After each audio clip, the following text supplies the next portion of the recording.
La vie des Israéliens et des Iraniens est donc rythmée par les sirènes d'alerte depuis vendredi.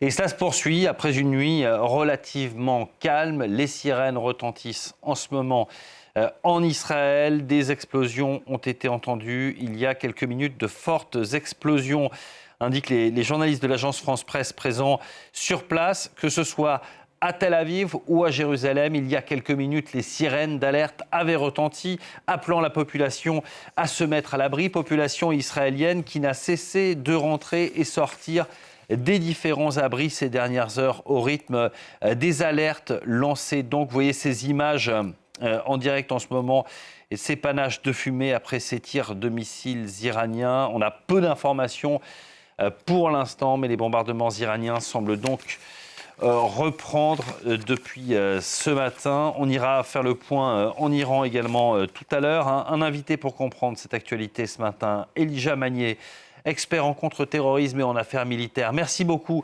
d'être avec nous et de nous accompagner pour tenter de comprendre cette situation. On est au 5e jour de conflit. Quel est le rapport de force aujourd'hui ? Bonjour. Alors, il y a un rapport un peu équilibré d'une part et de l'autre. Israël domine le ciel sur l'Iran et les Iraniens dominent avec leurs missiles Israël. Les deux ont un peu de liberté à bombarder n'importe quelle position s'ils veulent. On n'a pas vu une réduction de l'intention de passer à la diplomatie. Ce matin, comme vous l'avez bien dit, et pendant toute la nuit, il y a eu un changement de tactique iranienne où il y a eu plusieurs missiles envoyés pour obliger les habitants à rester dans les refuges. Ce matin, il y a eu 2 immeubles, un à Tel Aviv et un autre à Ercilia, qui ont été détruits selon les médias israéliens. Et entre-temps, il y a beaucoup de pourparlers où les Français, les Britanniques disent qu'ils veulent envoyer des moyens militaires pour essayer d'aider les Israéliens à intercepter les missiles iraniens. C'est-à-dire, pour l'instant, il n'y a pas de dialogue, il n'y a pas de l'intention de passer pour discuter un arrêt de cette guerre. Et on a entendu hier le Premier ministre Benjamin Netanyahu qui a dit que ce n'est pas encore le temps et les conditions sont toujours les mêmes, que ce sont des conditions inacceptables pour les Iraniens. Il est finalement assez surprenant, ce rapport de force. On se souvient quand l'Iran, il y a quelques mois, avait tenté de bombarder Israël, le dôme de fer et même au-delà, la défense antiaérienne israélienne avait fonctionné. Là, on voit que l'Iran arrive à frapper des bâtiments en Israël avec un bilan, on le rappelle, qui est d'au moins de 24 morts et 500 blessés.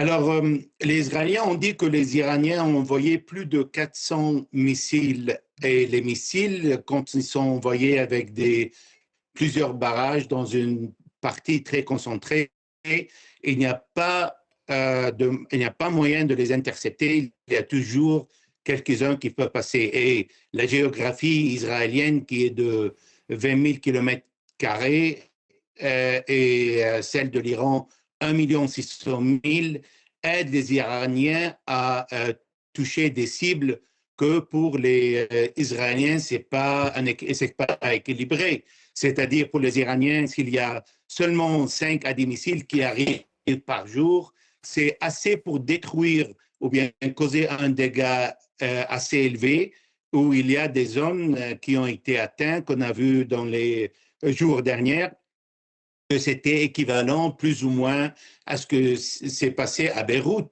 par exemple. Et c'est quelque chose que les Israéliens n'ont jamais vu. Alors là, il y a eu un changement pour les Israéliens dans la société qui a soutenu Benjamin Netanyahu au début de la guerre, qui était avec lui, que tout le monde croyait que c'était une guerre nécessaire. Maintenant, ils commencent à dire que enfin, la dominance totale de la supériorité l'Air Force israélienne sur l'Iran ne donne pas la sécurité aux Israéliens qu'ils pensaient avoir, c'est-à-dire même dans leur refuge. Hier, il y a eu un refuge qui a été atteint directement, il y a eu plusieurs morts et blessés, et là que l'opinion publique commence à changer. Et ça, c'est très gênant pour le Premier ministre israélien. Et d'autant que c'est surprenant finalement parce que l'Iran peut toujours envoyer des missiles. Ça veut dire que l'armée israélienne n'a pas réussi à taper tous les sites stratégiques. Et puis a priori, selon l'AIEA, les sites nucléaires iraniens ont bien été touchés en surface, mais pas en profondeur. Pour ça, il faut ces fameuses bombes américaines, cette bombe GBU-57, ils s'appelle ça le Bunker Buster, celui qui détruit les bunkers. La question est de savoir si les États-Unis vont aller aider Israël à le faire. Pour l'instant, les Américains disent qu'ils ne veulent pas participer à la guerre. Ils peuvent participer à défendre les Israéliens ou bien se défendre parce qu'il y a plusieurs bases militaires américaines et que les Iraniens peuvent atteindre avec leurs missiles si la guerre commence à devenir un peu plus large. Maintenant, les Iraniens ont travaillé sur les missiles depuis une vingtaine d'années. Ils ont développé des missiles qui est impossible de les arrêter. Maintenant, ils sont en train d'utiliser les vieilles missiles et les nouvelles missiles qui, en combinaison, peuvent un peu faire de sorte que c'est impossible pour les Israéliens de les atteindre. Et l'objectif du Premier ministre israélien de détruire les sites nucléaires est impossible d'atteindre parce que, comme vous avez bien dit, à Fordo, par exemple, il y a un souterrain de au moins 100 mètres que même les bunker busters des Américains de BGU 57 de Kingston ne peuvent pas aller jusqu'à cette profondeur. Raphaël Grossi de la direction atomique a même parlé de 800 mètres de profondeur, c'est-à-dire c'est pas quelque chose que c'est facile pour n'importe quel pays à atteindre, même avec des bombes géantes. Merci beaucoup Lydia Magnier de nous avoir éclairé sur cette question. On verra la réaction des États-Unis. Alors